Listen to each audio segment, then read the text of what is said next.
राज्याचे अन्न व औषध प्रशासन विभागाचे आयुक्त तुकाराम मुंढे यांच्या धडक कारवाईचे सत्र सुरूच आहे। हॉटेल, बेकरी आणि पनीर विक्रेत्यांनंतर आता त्यांनी आपला मोर्चा राज्यातील दूध सम्राटांकडे वळवलाय।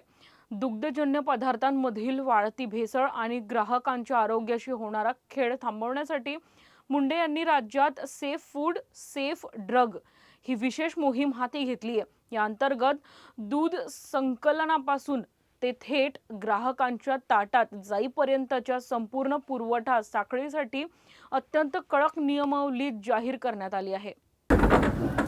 Safe food safe drug safe Maharashtra ही जी मोहीम आपण हाती घेतलेली आहे, त्याच्यामध्ये आपण जे पावलं उचलत आहोत त्या पावलाचा पुढचा टप्पा आज आपण कार्यान्वित करत आहोत। म्हणजे तो कार्यान्वित होता, पण त्याला वेगळ्या पद्धतीने आपण कार्यान्वित करत आहोत।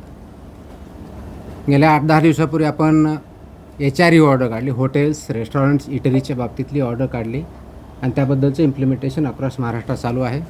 त्याच्यावरती कारवाई होते आहे।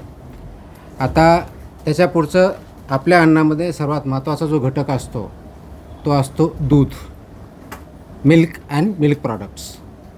त्या बाबतीत मी स्टार्टिंगला आल्यानंतर महाराष्ट्रातले जे दूध उत्पादक आहेत, मिल्क प्रॉडक्टवाले जे आहेत, ते प्रोड्युसर्स आहेत, यांची एक मीटिंग याच ठिकाणी घेतली होती आणि त्याच्यामध्ये आपली परिस्थिती काय आहे हे त्यांच्या निदर्शनास आणून दिलं होतं।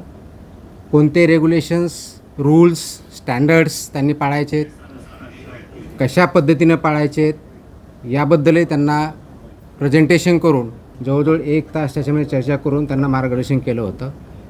त्यानंतर बऱ्याच अंशी काही ज्या मोठ्या इस्टॅब्लिशमेंट्स आहेत त्यांनी त्यांच्या स्तरावर त्यांच्या कर्मचाऱ्यांचं प्रशिक्षण घेणं, त्यांचे जे व्हेंडर्स आहेत त्यांचं प्रशिक्षण घेणं, यांचंही काम चालू केलेलं आहे। ही चांगली गोष्ट आहे, परंतु फक्त तेवढ्यापुरतं जाऊन आपल्याला थांबता येणार नाही।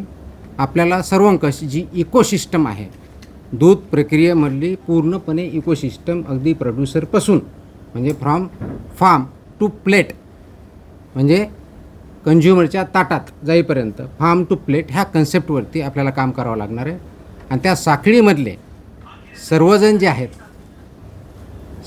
आहेत त्यांनी हे जे स्टँडर्ड्स आहेत ते पाळणं, ते इम्प्लिमेंट करणं आणि त्या अनुषंगाने त्या मानांकनानुसार तो प्रॉडक्ट तयार करणं, स्टोअर करणं, ट्रान्सपोर्ट करणं, प्रोसेस करणं आणि विकणं, या सर्व गोष्टीवरती काम करावं लागणार आहे। त्या अनुषंगाने आज आपण दुधातील भेसळ, कृत्रिम दूध आणि गंभीर अन्न सुरक्षा उल्लंघन जे आहेत दुधाच्या बाबतीत त्याच्याबद्दलच्या कॉम्प्रहेन्सिव्ह कंप्लायन्स ऑर्डर इश्यू केलेल्या आहेत।